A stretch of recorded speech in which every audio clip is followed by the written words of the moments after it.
आपका हृदय से स्वागत है, अभिनंदन है। धन्यवाद आपका। सर्वप्रथम तो मैं आपको धन्यवाद देना चाहूँगी जो आप समय देती हैं मुझे। बहुत सुंदर संचालन आपका, और सभी के साथ आप प्यार से बोलते हैं और सभी आपके साथ बड़े अच्छे से जुड़ते हैं।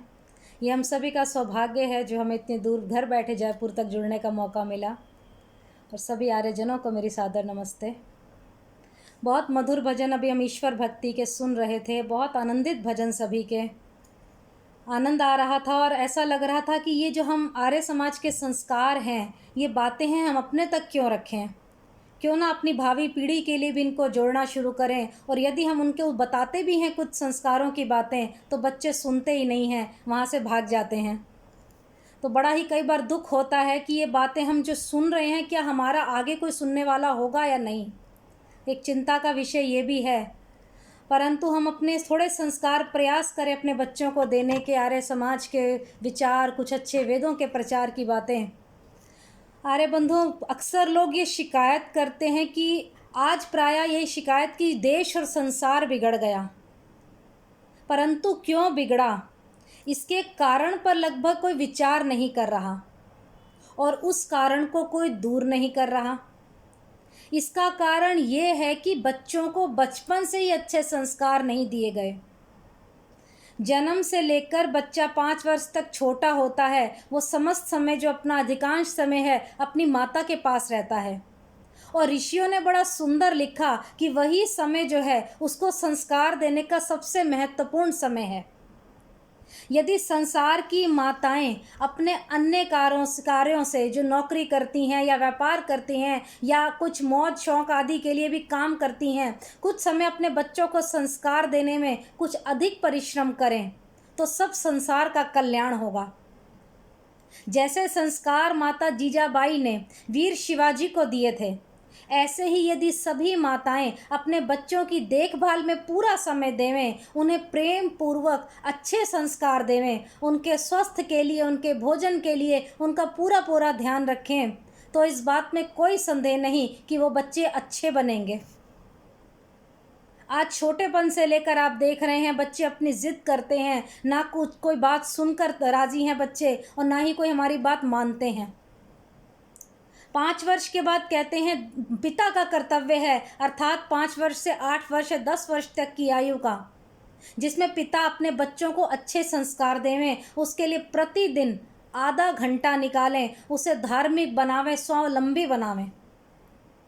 फिर धीरे धीरे उसके बाद 8-10 वर्ष की आयु के बाद बच्चों को गुरुकुल में पढ़ने के लिए भेजा जाए, और वहाँ पर एकांत और शांत जगह पर आचार्य लोग विद्यार्थियों को वैदिक सभ्यता संस्कृति सिखाएं, वेदों का अध्ययन कराएं, तो निश्चित रूप से मैं कहूँगी कि देश और संसार का कल्याण होगा।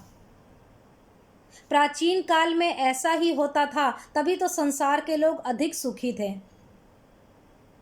आज ना बच्चे टिक कर बैठते हैं, ना ही गुरुकुल की बात को सुनते हैं, क्योंकि पाश्चात्यकरण हमारे जीवन में इतना उतर चुका है कि हम पाश्चात्य संस्कृति की ओर अंधा अनुकरण करते चले जा रहे हैं। संस्कार नाम की चिड़िया तो बहुत ही घरों कम देखने को मिलती है, और अगर कुछ समझाया जाए बच्चों को तो सुन के जवाब हमारा ही सबका दिल बड़ा ही दुखता है। तो उसका कारण सिर्फ यही है कि बचपन से ही हमने अच्छे संस्कार बच्चों को नहीं दिए। और आज लगभग वेदों का अध्ययन बिल्कुल समाप्त हो चुका है। वेद विरुद्ध जीवन पद्धतियां, मैं तो कह रही हाँ, लागू हो चुकी हैं। देख लीजिए, शायद ही घर में वेद को कोई सुनाता सुनता होगा, और हम एक नियम पूर्वक बोलते हैं कि वेदों का पढ़ना पढ़ाना, सुनना सुनाना सब आर्यों का परम धर्म है। बच्चों को ना वेदों के बारे में कुछ बता पाते हैं, ना ही हम भी उनके साथ अपना समय बिता पा रहे हैं, और उसी का दुष्परिणाम है कि सारा संसार बिगड़ गया और दुखी है। कुछ थोड़े से लोग वेदों की को पढ़ते पढ़ाते हैं, परंतु संख्या बहुत कम है, और समाज और राजा का जो सहयोग उनको मिलना चाहिए, विशेष समर्थ उन्हें प्राप्त नहीं है। समर्थन पहले ज़माने में राजा हुआ करते थे, जो बच्चों को भी गुरुकुलीय शिक्षा की ओर प्रेरित किया करते थे, और समाज से भी आज कोई सहयोग, हम कहते हैं, मिलने को कोई तैयार नहीं कहीं से सहयोग कि सरकार इस तरफ ध्यान दे। और धन कमाने की अपेक्षा मैं तो कहूँगी बच्चों को संस्कारित करना अधिक महत्वपूर्ण है, जो कि आजकल सभी माता पिता द्वारा लगभग छोड़ दिया गया। इसीलिए देश और संसार बिगड़ गया। आप सब कहेंगे कि गुरुकुलीय परंपरा तो रही नहीं। प्राय बच्चे छोटेपन से अपने घरों में रहते हैं या गांव में रहकर अपनी पढ़ाई लिखाई विकास आदि करते हैं। तो इस विषय में मेरा निवेदन ये है कि जब तक बच्चे गुरुकुल नहीं जाते या गुरुकुल के निर्माण नहीं हो पाता, गुरुकुल का बच्चे घर में रहते हैं या स्कूल में जाते हैं या कॉलेज में पढ़ते हैं, तब तक मैं कहूँगी कि माता पिता उनके साथ परिश्रम करें। उन्हीं का कर्तव्य है।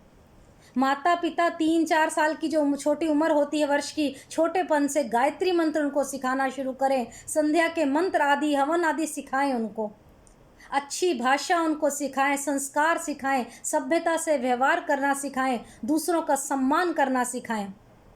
और मैं तो कहूँगी बिना गायत्री मंत्र का पाठ किए उन्हें नाश्ता भोजन आदि ना दें। इस प्रकार का नियम माता पिता यदि बना लें शुरू से ही बच्चों के ऊपर, तो बच्चों को 3-4 वर्ष की आयु से ही ये आदत बन जाए, ये नियम उनका बन जाए, तो उनका भी कल्याण हो और विश्व का भी कल्याण हो, संसार का कल्याण हो। यदि बच्चे संस्कारी बनेंगे तभी तो वो बड़े होकर अपने माता पिता का, परिवार का, समाज का, देश का, दुनिया का कल्याण कर सकेंगे। इसके अतिरिक्त कोई और उपाय नहीं है। आजकल आप अखबारों में भी पढ़ रहे हैं और अपना टीवी में भी सब देखते हैं कि वृद्धाश्रम की संख्या बढ़ती जा रही है। बूढ़े माता पिता को वृद्ध आश्रम में बच्चे छोड़ आते हैं, घर में नहीं रखते, उनकी सेवा नहीं करते। इसका कारण ये है कि माता पिता ने अपने बच्चों को बचपन में बातें नहीं सिखाई कि तुम्हें बूढ़ों का सम्मान करना है, उनकी सेवा करनी है, उनके उपकारों को समझना है और उनका ऋण तुम्हें चुकाना है। ये छोटी छोटी बातें कौन बताएगा? यदि हम स्वयं संस्कारित होंगे तभी हम ये बात बच्चों को बता सकेंगे। जब हम माता पिता बच्चों को हमने नहीं सिखाया तो बुढ़ापे में परिणाम तो हमें देखना ही भोगना पड़ेगा ये परिणाम। आजकल के लोग सोचते हैं कि बच्चे जब बड़े हो जाएंगे तब सभ्यता, नम्रता, आस्तिकता आदि अपने आप सीख जाएंगे। तो ये माता पिता की भयंकर भ्रांति है। मैंने कई ऐसे परिवार के छोटे छोटे बच्चे देखे हैं जो नमस्ते तक करते नहीं हैं, और अगर उनको कुछ समझाया जाए तो नाराज से हो जाते हैं। बच्चे को ऐसी आदतें उन्होंने डाली ही नहीं शुरू से, और अगर उनको माता पिता को कुछ कहो तो सुनने को मिलता है जी बड़े हो जाएंगे, अपने आप सीख जाएंगे, कोई बात नहीं, छोटे हैं। क्या संस्कार हम दे रहे हैं? जो बच्चे आज बड़े हो चुके हैं, आप देखिए 18 वर्ष, 20 वर्ष, 22-25 वर्ष आप देखते हैं, बड़े जो नवयुवक हैं, न्यू जनरेशन है, क्या वे सभ्यता, नम्रता, आस्तिकता आदि अपने आप सीख गए हैं? नहीं सीखे। यदि वे बच्चे सब बातें, नम्रता, सभ्यता आदि अपने आप सीख जाते तो वो पढ़ाई भी स्वयं कर लेते। आप उन्हें स्कूल कॉलेज क्यों भेजते पढ़ने के लिए? ज़रा गौर कीजिएगा इस बात को। परंतु आप ये नहीं जानते कि बच्चे पढ़ाई अपने आप नहीं कर सकते हैं, इसलिए आप उन्हें स्कूल भेजते हैं। अब आप ये सोचिए, जब स्कूल और कॉलेज में जाकर वो पढ़ सकते हैं, स्वयं नहीं पढ़ सकते, तो बच्चे सभ्यता की बातें, मानवता की बातें, धार्मिकता की बातें, ये सारे कार्य कहाँ से सीख पाएंगे स्वयं? प्रत्येक विषय उनको सिखाना पड़ता है, समझाना पड़ता है। और पढ़ाई लिखाई के विषय में अगर कोई बात है तो स्कूल जो है हमारे को सिखा दिया जाता है, परंतु सभ्यता की बातें, नम्रता की बातें, आदर करने की बातें, ये सम्मान करने की बातें, बड़ों की सेवा करने की बातें, ये सब तो माता पिता घर पे ही सिखाएं उनको, क्योंकि स्कूलों में लगभग ये बातें नहीं सिखाई जाती। इसलिए माता पिता का कर्तव्य है कि वो बचपन से ही बच्चों को सिखाएं। ये संस्कार की बातें, ये थोड़ा सा विषय मैं इसलिए रखना चाहती हूँ कि जो आजकल हालात हैं, बच्चे बिगड़ रहे हैं। आप कई तरह की ऐसी आज पिक्चर देख रहे हैं जो बच्चों की को अपनी तरफ खींचकर, उनके विचारों को अपनी तरफ करके बच्चे किस प्रकार माहौल बिगड़ रहा है उनका, कितनी जल्दी दूसरों के बहकावे में आ जाते हैं बच्चे। कहाँ से उनके अंदर ये बातें आती हैं? क्यों? आपके संस्कारों की जड़ें कमज़ोर हैं। आप अपने कर्तव्य को सिर्फ बच्चों को पैदा करके इतिश्री ना खत करिए। आप उनको संस्कार इस प्रकार दीजिए जो संस्कार आपके माता पिता ने वैदिक धर्म के दिए। और जो माताएं नौकरी नहीं करती वो अपने बच्चों के निर्माण में, अपने बच्चों के कल्याण में पूरी शक्ति लगा देती हैं। वो अपने घर के कर्तव्य पालन करने को बहुत, कहते हैं ना, पुण्य कमाना समझती हैं। उनका परिवार दूसरे की तुलना में अधिक सुखी होता है। उनके बच्चे जो हैं, नौकरी या व्यापार करने वाली माताओं के बच्चों की अपेक्षा अधिक कहते हैं धार्मिक, बुद्धिमान, आस्तिक और सभ्य, सुशील और गुणवान होते हैं। और ऐसे परिवारों का जीवन सफल हो जाता है, क्योंकि माताएं अपना सब कुछ त्याग करके अपने बच्चों को संस्कार देने में लग जाती हैं। कल ही हम सभी ने मदर्स डे मनाया, लेकिन मदर की बात सुनने को कोई तैयार नहीं है। परंतु अगर कोई माताएं पूरे के पूरे अपने कर्तव्य का पालन करते हुए अपने बच्चों पर अपना सब कुछ निछावर जिसे कहते हैं पूरे संस्कार आदि देकर समय से उनसे सभी कार्य समझाती हुई करें, तो वो परिवार सुखी परिवार बन जाएगा। और जो माताएं नौकरी आदि करके अपना समय लगाती हैं, वो माताएं मैंने देखा उनका स्वास्थ्य भी बिगड़ जाता है। अधिक श्रम करने के कारण उनका शरीर जल्दी से कमज़ोर पड़ जाता है और उनको कहते हैं ना वृद्धावस्था जल्दी आ जाती है। वो अपने परिवार का, अपने स्वास्थ्य का ध्यान नहीं रख पाती हैं, क्योंकि नौकरी आदि के कारण वो कई स्थानों पर उनको जाना पड़ता है। घर आने तक रेल, बस वगैरह में आकर उनका शारीरिक, उनका आर्थिक, मानसिक इतनी उनको थकावट हो चुकी होती है कि उनके घर में कोई विशेष सुख शांति उनको नहीं मिलती। अरे बंधुओं, स्मरण रहे कि वेद के अनुसार धन कमाना पिता का, पुरुषों का कार्य है और बच्चों को संस्कारी बनाना तथा परिवार की सेवा करना स्त्रियों का काम है। यदि आप सब अपना अपना काम बड़ी सावधानी से करें तो आपका ही नहीं, आपके पूरे परिवार का, आपके बच्चों का भविष्य उज्जवल होगा। तभी संसार का कल्याण होगा, अन्यथा नहीं होगा। अतः माताएं धन कमाने की अपेक्षा बच्चों को संस्कारित करने का कार्य में प्राथमिकता देवें और पुरुष धन कमाकर अपने परिवार का पालन करें। वेदों की बातों को, जो हम ऋषियों की बातों को सुनते हैं, उन पर चिंतन करें, मनन करें और यथाशक्ति अपना जीवन लगाने का प्रयत्न करें। और समस्या का समाधान तो मैं कहूँगी यही है, आप करेंगे, ये सब आपके ऊपर निर्भर करता है। उस समय में एक छोटी सी कल पता नहीं परसों एक घटना से पढ़ रही थी कि एक युवती जो है बस में सफ़र कर रही है, तो वो देख रही है कि उसके बगल में माता पिता बैठे हैं, अपने बच्चों को सिखा रहे हैं। छोटा बच्चा है, उसको सिखा रहे हैं कि क्लास में तुम्हें सबको हराना है, बजाय इसके कि बेटा तुम्हें अच्छे से पढ़ना है। पिता बच्चे को स्पाइडरमैन की कहानियाँ सुना रहे थे, बजाय श्री कृष्ण और राम की कहानी सुनाने के। वो अपने बच्चों को टेढ़े मेढ़े चिप्स खिला रहे हैं, बिंगो और ये पता क्या आजकल बच्चे, बजाय ड्राई फ्रूट या फ्रूट खिलाने के। और जैसा पिता है वैसा माता कर रही हैं, वही माता भी कर रही है जो पिता कर रहे हैं। अभी बच्चा छोटा है, जो सिखाया जाएगा वही सीखेगा। बड़ा होकर तो उससे कुछ हटकर नहीं सीखेगा, या सीख भी पाएगा या नहीं, ये कुछ पता नहीं। परंतु जो माता पिता सिखा रहे हैं, संस्कार दे रहे हैं, वही बच्चा सीख रहा है। यदि यही माता पिता ज्ञान से युक्त हों, वेदों के ज्ञान से युक्त हों, तो मैकाले की संतान नहीं, मैं तो कहूँगी ऋषियों की संतान तैयार कर रहे होते हैं। और ऋषियों की संतानें ही ऋषियों को उत्पन्न कर सकती हैं, अन्यथा मैकाले की संतानें तो आप ये देखिए क्या आजकल बच्चों का हाल है। भीड़ ही भीड़ इकट्ठी हो रही है, जमती जा रही है भीड़ यहाँ पर। और अंत में मैं यही कहना चाहूँगी कि कितना बड़ा योगदान है एक पिता का, एक माता का बच्चे के निर्माण में। जो कहते हैं ना कि चरित्र निर्माण में केवल माता ही कर सकती है, वो गलत कहते हैं। बच्चे के चरित्र निर्माण में उसके माता पिता दोनों सहयोगी होते हैं। और जितना जल्दी वो माँ से अपनी बात कह पाते हैं, अपने पिता से वो नहीं कह सकते, परंतु आत्मसात करते हैं। कई बार पिता अपने बच्चों को अधिक महत्व नहीं देता, तो माता के साथ साथ पिता का भी कर्तव्य है कि बच्चों को उत्तम से उत्तम शिक्षा, चरित्र निर्माण करे, क्योंकि पिता के योगदान की बहुत आवश्यकता है। माता पिता बच्चों को वो दे सकते हैं जो उनके पास मौजूद होगा। इसलिए आर्य बंधुओं, वेदों का ज्ञान लो, तुम सब ऋषियों की संतान कहलाओगे। और हम भी बातें पढ़ते हैं फेसबुकों पर या कहीं स्वाध्याय में, इन बातों को अपने तक सीमित ना रख के जन जन तक पहुंचाने का प्रयास कीजिए। आज ऋषियों के संतानों की आवश्यकता है, ये आप सब नहीं करेंगे तो कौन कर पाएगा।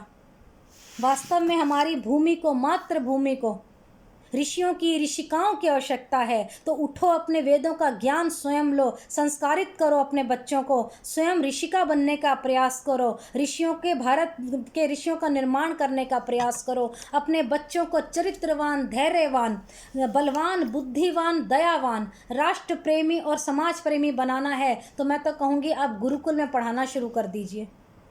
ये छोटे छोटे संस्कार, छोटी छोटी बातें आज हमारे जीवन के लिए बहुत बहुत ज़रूरी हैं। हम संस्कारों की बातें कर रहे हैं तो क्यों ना हम अपने घर से ही शुरू करें। क्यों ना बच्चों को गुरुकुलीय परंपरा में पढ़ाना शुरू करें। आज तो गुरुकुलों में इतनी उन्नति हो चुकी है कि आप देखिए मॉडर्न तरीके से पढ़ाया जाता है, लेकिन हम चाहते हैं कॉन्वेंट स्कूलों में हमारे बच्चे पढ़ें, मैकाले की नीतियों पर चलें, पाश्चात्य सभ्यता का अनुकरण करें, तभी हम मॉडर्न कहलाएंगे। तो कहाँ से बच्चे चरित्रवान बनेंगे, कहाँ से बलवान बनेंगे जब उनको हम स्पाइडरमैन की कहानियाँ सुनाएंगे। तो बड़ा ही दुख होता है इन बातों को सुनते हैं, जब हम पढ़ते हैं और परिवार में देखते हैं तब लगता है कि हमारे बच्चे कहाँ जा रहे हैं, हम ऋषियों की संतान क्यों नहीं पैदा कर पा रहे। तो अंत में 2 पंक्तियाँ कहकर अपनी वाणी को विराम दूंगी। मुझे पंक्तियाँ बड़ी ही सुंदर लगी कि संस्कार हमारे से ही शुरू होने चाहिए। संस्कारों से ही बनती है वृत्ति पर उपकार की, जिनके बच्चे संस्कारी हैं चिंता ना परिवार की। संस्कारों से ही बनती है वृत्ति पर उपकार की, जिनके बच्चे संस्कारी हैं चिंता ना परिवार की। संस्कारों से ही बनती है वृत्ति पर उपकार की, जिनको चाहिए हर सुख संपत्ति बच्चों को संस्कार दे। स्वयं गठित हो संस्कारों से शुद्ध सरल व्यवहार दे। वार दे जीवन एक दूजे पर वृत्ति हो नर नार की। संस्कारों से ही बनती है वृत्ति पर उपकार की, जिनके बच्चे संस्कारी हैं चिंता ना परिवार की। संस्कारों से ही बनती है वृत्ति पर उपकार की। जिस घर पंच महायज्ञ में शामिल हो पूरा परिवार, उस घर कभी न विपदा आए खुशियों का लगता अंबार।